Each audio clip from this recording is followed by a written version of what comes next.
Throw it up. Start twerking like Miley. Oh yeah. Twerking like Miley. Don't pop it like Miley. Buenas tardes, compañeros, somos del equipo 3, conformado por Abraham, Víctor y Alejandro. Vamos a hablar venimos a hacer una entrevista con el licenciado de León sobre los temas de huelga y sobre riesgos de trabajo y procedimientos. Gracias. Mi nombre es Sergio Alejandro de García, soy abogado litigante, tengo 16 años litigando, soy egresado de la Universidad México-Americana del Norte. Sí, y el día de hoy vamos a hablar acerca de lo que es la huelga en México, de acuerdo a la Ley Federal del Trabajo, su procedimiento y también acerca de los riesgos de trabajo. Antes que nada, un agradecimiento a Antonio, Abraham, Alejandro y Víctor, sí, por esta oportunidad para poderles explicar acerca de estos temas. ¿Sí? Pues comenzamos con lo que es la huelga. ¿Sí? La huelga, de acuerdo a la Ley Federal de Trabajo, ¿sí? En el artículo 920, ¿sí? Nos habla de ciertos requisitos que hay que tener para que se lleve a cabo lo que es la huelga. Pero también, antes que nada, ¿qué es la huelga? ¿Sí? El artículo, si mal no recuerdo, 440 de la Ley Federal de Trabajo te dice que la huelga, pues, es una coalición de trabajadores, ¿sí? En la cual se reúnen, ¿sí? Para poder emplazar al patrón o alguna empresa para efecto de poder llevar a cabo ciertos puntos petitorios, ¿sí? En los que ellos no están de acuerdo, que se requieren cambios, ¿sí? Para poder hacer valer sus derechos, y por lo mismo se hace la huelga. ¿De qué forma se hace la huelga? Primeramente, ¿sí? Tienen que hacer un listado de todos los puntos petitorios, ¿sí? De los que ellos quieren. Por ejemplo, puede ser aumento, cambio en el contrato colectivo de trabajo, ¿sí? Puede ser a lo mejor también algunas mejoras en cuanto a las instalaciones, más seguridad, ¿sí? O sea, varias cuestiones en los que ellos quieran se pueden hacer en el en el pliego petitorio, ¿sí? Entonces, una vez hecho el pliego petitorio, se pone ahí también la fecha y la hora en la que se debe de llevar a cabo la suspensión de labores. Es muy importante hacer notar que para que esta suspensión de labores se dé y para que la huelga proceda también, en el artículo 920, ¿sí? Nos dice que se tendrá que hacer con 6 días de anticipación a la fecha en que ha de hacerse la suspensión de los labores. Con 6 días de suspensión, o si se tratase de servicios públicos, se tiene que hacer con 10 días de anticipación. Dicho pliego se presenta por duplicado, se presenta uno al patrón, ¿sí? Y el otro pliego se presenta ante la Junta de Conciliación y Arbitraje, de donde esté la empresa, ¿sí? En determinado momento de que no haya en el lugar de la empresa, que porque está en las afueras, a lo mejor en alguna ranchería, en alguna cuestión, en alguna otra ciudad, ¿sí? En la que no hubiese Junta de Conciliación, deberá esta de entregarse a la autoridad laboral más cercana, ¿sí? O si no, a la autoridad política que tenga mayor jerarquía, ¿sí? Y esta misma le hace a la autoridad laboral o la política, deberá de poner a disposición ese pliego en un término de 24 horas al presidente de la Junta de Conciliación o a la Junta de Conciliación que esté más cercana, ¿sí? Ojo, es muy importante que se reúnan todos los requisitos del artículo 120, si no la huelga se vuelve ilícita, ¿sí? O sea, no procede, ¿sí? No procede esa huelga, y como les vuelvo a reiterar, o sea, tiene que el único fin es de que se haga una modificación, ¿sí? Ya sea de condiciones de trabajo, ¿sí? O peticiones de mejora, ¿sí? También ha pasado que huelgas para destituir a algunas personas, ¿sí? Desde sus puestos, ya sean gerentes o alguien que no quieran ahí ellos.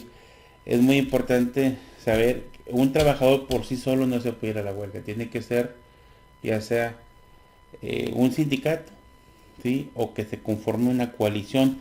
También para la coalición hay sus requisitos para poder registrarlos y no se registran en la junta local, se registran en la junta del estado. Bueno, para que se dé por terminar, antes que nada, una vez que estalla la huelga, se suspenden todo tipo de ejecución de sentencias que haya pendientes para la empresa. Se suspende, por ejemplo, embargos que tengan que hacer, secuestro de bienes. La única forma de que existan secuestros de bienes o que pase algo similar es única y exclusivamente para asegurar los derechos de los trabajadores, como ha pasado, por ejemplo, aquí en Nuevo Laredo, que ha pasado, por ejemplo, huelgas, se pueden decir, muy mencionadas, por ejemplo, la de Cosimax, la de HI, sí, que HI, por ejemplo, ahorita se encuentra todavía en litigio el asunto ese. De hecho, yo fui abogado por parte de la empresa. Sí, fuimos de los que comenzamos esos litigios. Cuando yo, por ejemplo, llevaba el asunto, sí, que ahorita ya no lo llevo por las diferentes etapas y porque pues han contratado otros despachos también, ahora sí que a nivel nacional, inclusive internacional, porque los dueños pues no son de aquí, ¿sí? Entonces contratan despachos, por ejemplo, de Estados Unidos y llegan a tener aquí representación, pero estás hablando de un lado aproximadamente de 11 millones de dólares que iban para los trabajadores. Cosimax pues fue otro asunto muy mencionado también, que se fueron a la huelga, sí, porque también la empresa ya no les quería pagar, sí, y ahí aseguraron bienes, aseguraron las máquinas, sí, pero no es para hablar mal de los sindicatos, pero muchas veces los sindicatos tienen mucho de culpa, sí, porque ahora sí que están con la doble cara, estallan en la huelga, pero acá por lo oscurito se están arreglando ahí con los patrones. Para terminar con el tema de huelga, le daré las siguientes preguntas. Una sería, ¿cuándo se da por terminada una huelga? Bueno, la huelga se da por terminado si por acuerdo entre el trabajador y el patrón, es decir, si llegan a un acuerdo en la audiencia conciliatoria, si la audiencia que te marca la Ley Federal de Trabajo, si llegan a un acuerdo ahí, los trabajadores y el patrón, se da por terminado. ¿Sí? La otra forma es cuando el patrón se allane a las peticiones que hacen los trabajadores. La otra es por un laudo arbitral. De igual manera, ese laudo es cuando los trabajadores que tienen que nombrar un representante, porque obviamente un representante común no pueden ir todos los trabajadores ante la Junta de Conciliación, y el patrón llegasen también a un arreglo, ¿sí? Y la cuarta forma en la que se puede concluir es mediante un laudo que dicta la Junta de Conciliación y Arbitraje, es decir, cuando hay, por ejemplo, controversia, ¿sí?, en el pliego de peticiones que se presente. ¿A qué se refiere con el allanamiento? El allanamiento, el del patrón, es, por ejemplo, cuando presentan el pliego de peticiones, ¿sí?, y él está de acuerdo, okay, en todo. O sea, no hay controversia en ninguna de las peticiones que hace el trabajador. Okay. Y ahorita que mencionaba lo del laudo, ¿a qué se refiere con laudo? Laudo es lo mismo que una sentencia, ¿sí? El laudo es la resolución que dicta la Junta de Conciliación y Arbitraje. Te vuelvo a reiterar, es una sentencia como la conocemos en materia civil, penal, lo que es la sentencia, aquí es lo mismo, pero se le llama laudo, ¿sí? La siguiente pregunta es, ¿cuál es el procedimiento después que se declare inexistente una huelga? El procedimiento después de que se declara inexistente una huelga.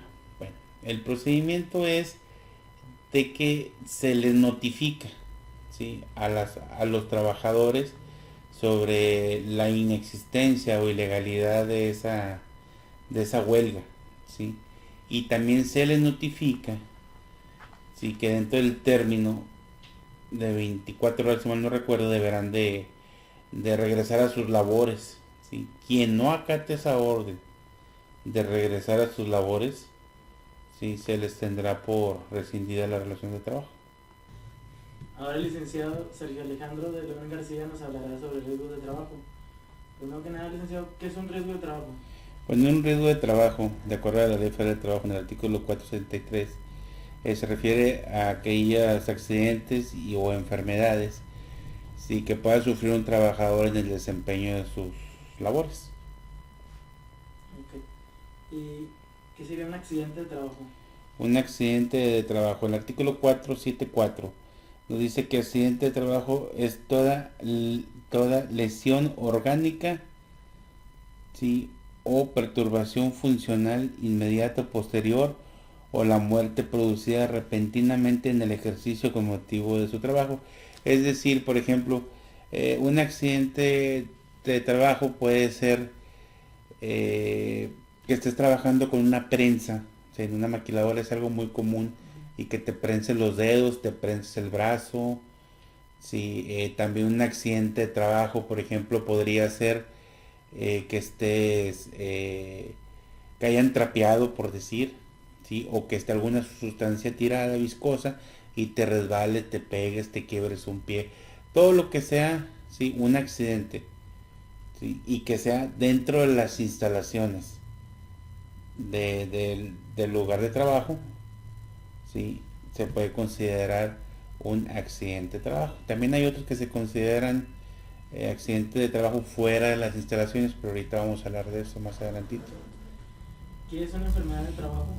Una enfermedad de trabajo puede ser muchas cosas, desde que estés obligado, ¿sí?, por tu trabajo, por ejemplo, a cargar determinado peso, ¿sí? Entonces ese peso puede causar desgaste en las vértebras, puede causar desgaste en los cartílagos de las rodillas, y por consecuencia, ¿qué puede pasar? Pues que tengas ahora sí que traumas, ¿sí?, en los huesos. Entonces eso se puede referir a una cierta enfermedad de trabajo. También puede ser, por ejemplo, cuando estás tú en contacto con sustancias tóxicas, y que por esas sustancias tóxicas puedas contraer alguna enfermedad, inclusive riesgo de trabajos que han concluido en cáncer en los pulmones, ¿sí?, por oler ciertas sustancias.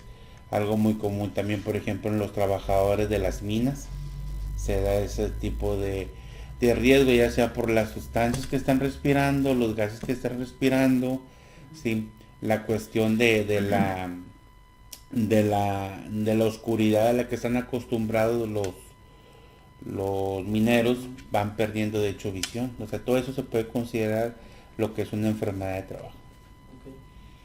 Okay. ¿A qué tiene derecho el trabajador que sufra una incapacidad permanente parcial?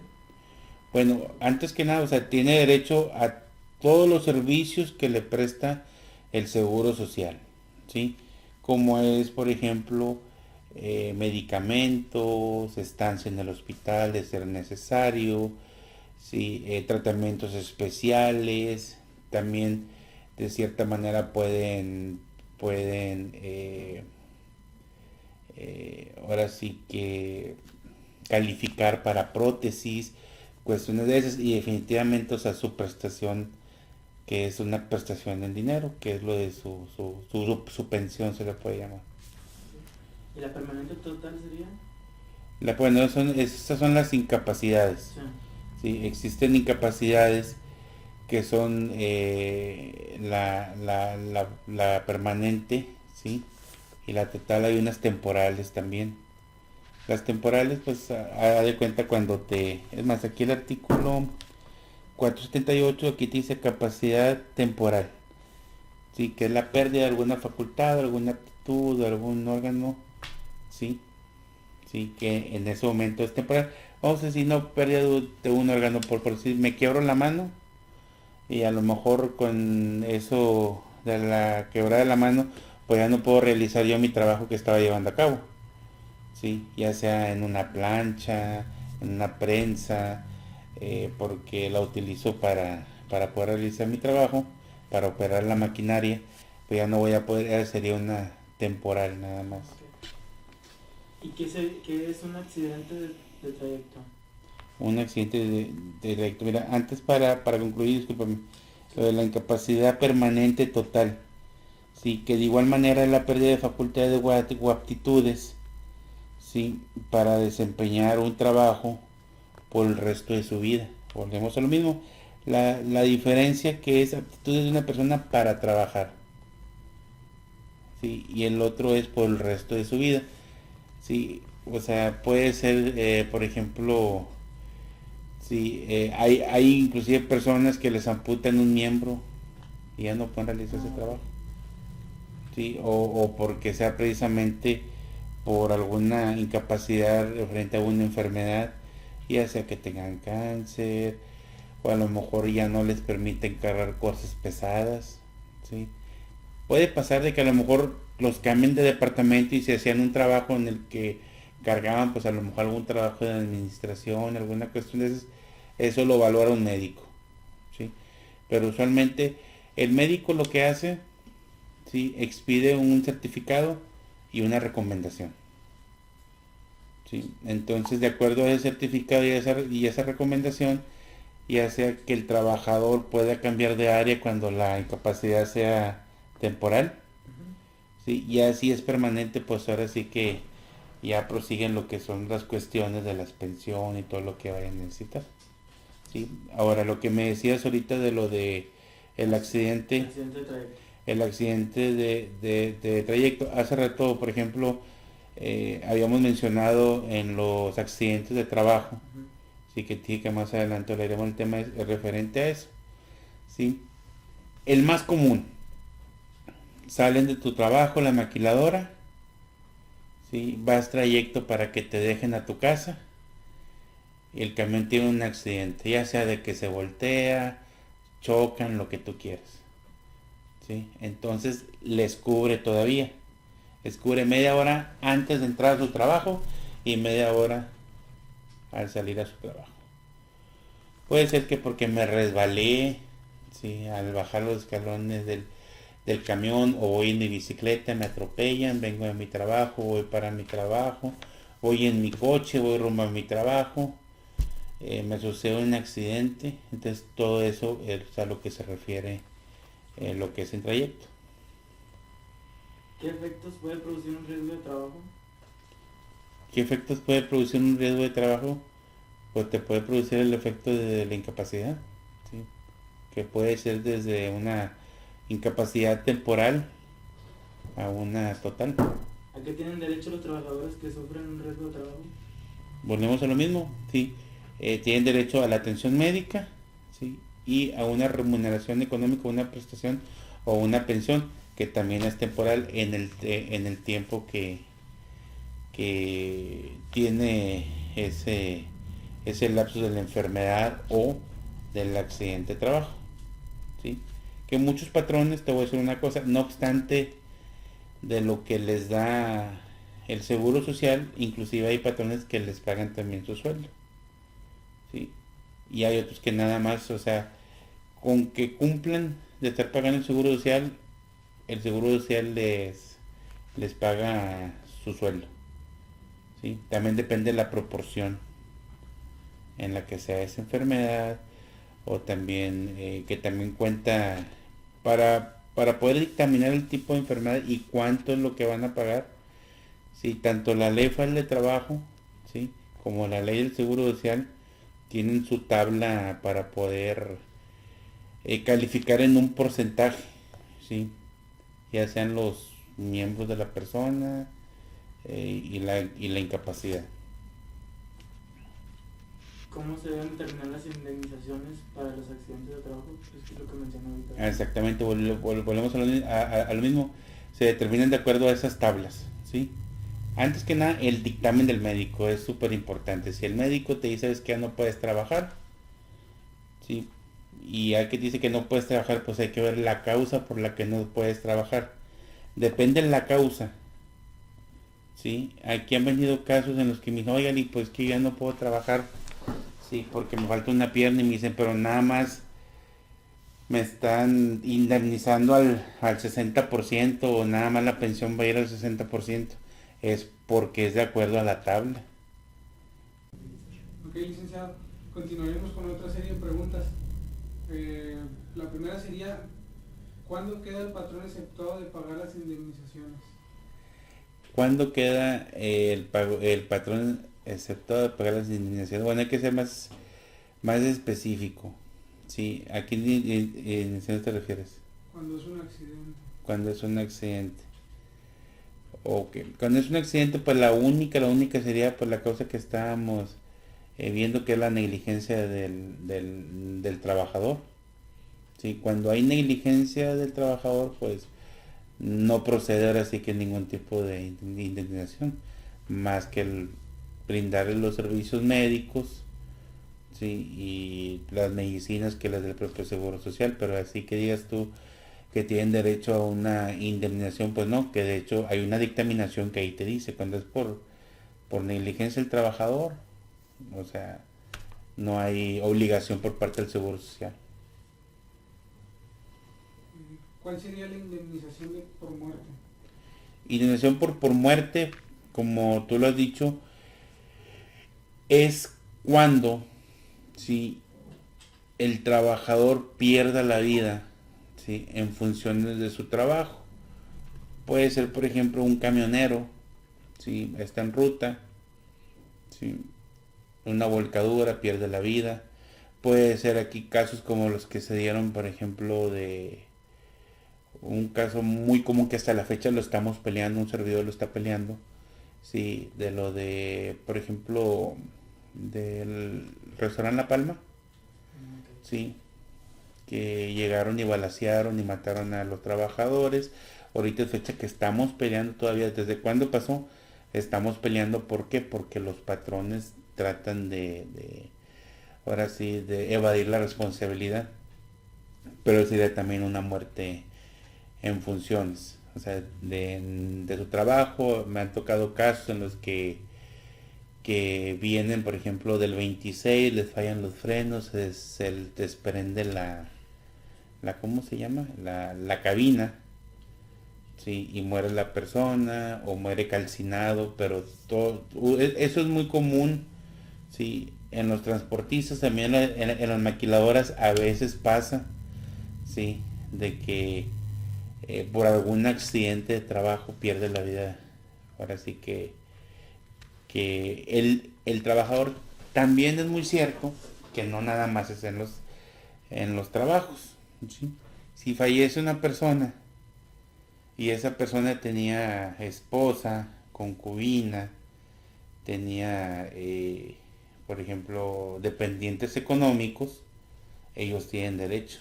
Si no nada más es por muerte, también puede fallecer una persona, esa persona estaba afiliada al Seguro Social, entonces la pensión, nada más que es pensión por viudez, ¿sí?